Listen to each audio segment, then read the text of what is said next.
Hello friends, welcome on Edu Morn. आज हम लोग सीटेट का सिलेबस देख रहे हैं। सिलेबस देखने से पहले अब ये जान लेना ज़रूरी है कि टेट क्यों आवश्यक है।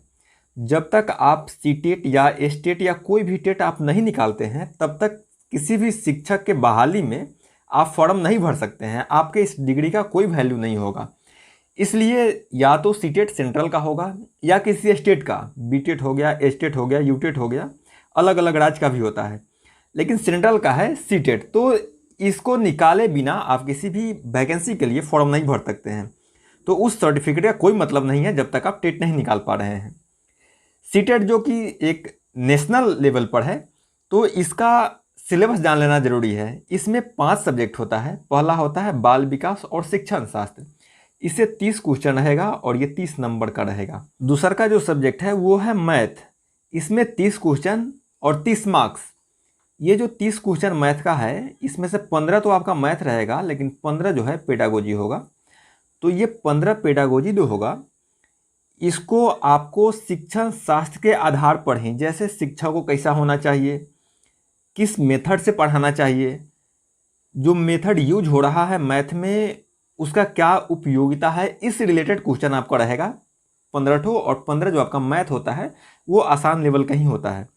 अगला है पर्यावरण विज्ञान। इसमें भी वही 15 पेडागोजी होगा और 15 आपका जो ओरिजिनल सब्जेक्ट है पर्यावरण से। अगला जो होगा चौथा सब्जेक्ट लैंग्वेज 1 और लैंग्वेज 2। इसमें जनरली हिंदी इंग्लिश हम लेके चलते हैं। तो इसमें से भी 15, इसमें ग्रामर पढ़ने की ज़्यादा ज़रूरत नहीं है। इसमें से गद्य और पद मिलाकर 15 क्वेश्चन पूछ लेगा और 15 को यहाँ भी पेडागोजी ही होगा। लैंग्वेज 2 का भी वही हाल है। जो आप मान लीजिए इंग्लिश ले रहे हैं, इसमें भी 15 आपका जो होगा पैराग्राफ से होगा, उसको पढ़ के आपको आंसर देना होगा, और 15 जो होगा पेडागोजी होगा। पेपर 1 और पेपर 2, पेपर 1 जो है 1 to 5 तक के लिए है और पेपर 2 जो है ये 6 to 8 तक के लिए है। तो 6 to 8 में और 1 to 5 में आपको 3 सब्जेक्ट कॉमन मिल जाएगा। एक तो हो जाएगा पहला लैंग्वेज 2 ठो, ये तीनों आपको कॉमन होगा दोनों में। एक चीज़ यहाँ पर क्लियर कर दें, जो वास्तविक एस्पिरेंट है जनरल कंपटीशन का, जो सही एस्पिरेंट है, जो इसका तैयारी ठीक है, उसको कोचिंग क्लास पढ़ने का बिल्कुल भी ज़रूरत नहीं है। सेल्फ स्टडी थोड़ा सा करेगा, वो आराम से निकाल पाएगा। बहुत ज़्यादा हार्ड एंड फास्ट नहीं है ये। और जो कोचिंग करना चाह रहा है उसको हम मना भी नहीं करेंगे, आप कर सकते हैं। हम भी अपने यूट्यूब चैनल पर क्लास स्टार्ट कर रहे हैं। वो होगा मंडे टू सैटरडे, संडे केवल नहीं होगा। टाइमिंग होगा 10 बजे सुबह। कोशिश करेंगे ये जो बाल विकास है, ये मुश्किल से 25-30 टॉपिक है। इसको कवर करने के बाद में हम लोग क्वेश्चन से करेंगे। क्वेश्चन करना कितना इंपॉर्टेंट है, क्वेश्चन का एनालिसिस बहुत ज़रूरत है, जो कि हमने अब तक महसूस किया है। जैसे एक क्वेश्चन आपके सामने लाते हैं, वहाँ पर टीचर क्या करेगा आपको हम बताते हैं अभी। यहाँ एक मैथ का प्रश्न है और ये भी है पेडागोजी से। गणित के प्राथमिक पाठ्यक्रम में प्रतिचित्रण का परिचय देने का मुख्य प्रयोजन क्या है। अब आपके सामने 4 विकल्प है और ये 4 विकल्प आपका आंसर नहीं होगा, बल्कि नीचे जो आपका ऑप्शन है उससे छांटना है। पहला है त्रिविम विचार क्षमता को प्रोत्साहन देना, ये 2019 का पूछा हुआ प्रश्न है।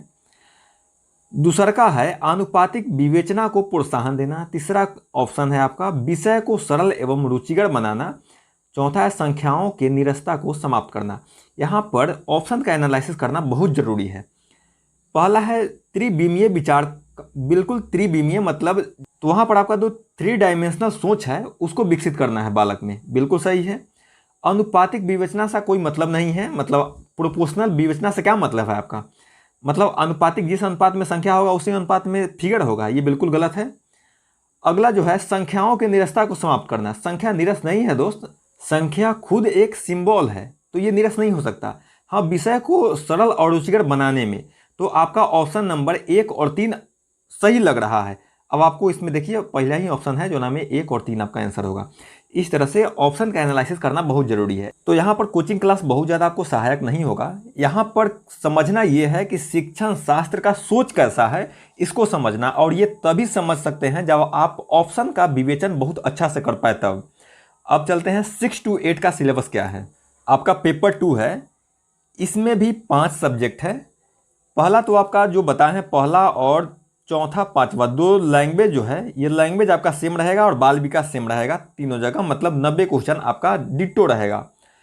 अब आपको फंसेगा दो सब्जेक्ट आपको अंतर हो जाएगा। अगर आप साइंस फैकल्टी से हैं तो आपको मैथ और साइंस से मिलाकर 60 क्वेश्चन होगा, और यदि आप आर्ट्स से हैं, आर्ट्स का कोई भी विषय है, तो आपको समाज शास्त्र या समाज विज्ञान से आपको 60 क्वेश्चन होगा। ठीक है दोस्त, तो सिलेबस बस इतना ही था।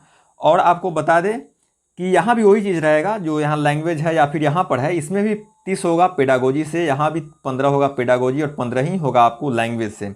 तो लैंग्वेज में क्या होता है, गद्य और पद मिलाकर 15 क्वेश्चन होगा। लैंग्वेज इंग्लिश में भी वही हाल होगा। कविता और जो कहानी होगा या पैराग्राफ होगा उसको पढ़ने के आधार पर आपको 15 क्वेश्चन करना है, लेकिन 15 जो होगा पेडागोजी से होगा। तो इस प्रकार से, और अपना क्लास जो स्टार्ट हो रहा है यूट्यूब पर, समय होगा 10 बजे प्रतिदिन, और जब ज़रूरत पड़ेगा तो शाम को भी करेंगे। लेकिन फ़िलहाल अब ये स्टार्ट करते हैं बाल विकास और शिक्षण शास्त्र से, कि दोनों सब्जेक्ट में कॉमन है। तो मुश्किल से इसमें 25 टॉपिक है और 1 महीना के अंदर में इसको समाप्त करेंगे। 4 महीना के अंदर में कोशिश रहेगा कि ये पूरे सिलेबस को कवर करे। आज के लिए बस इतना ही। Thank you so much.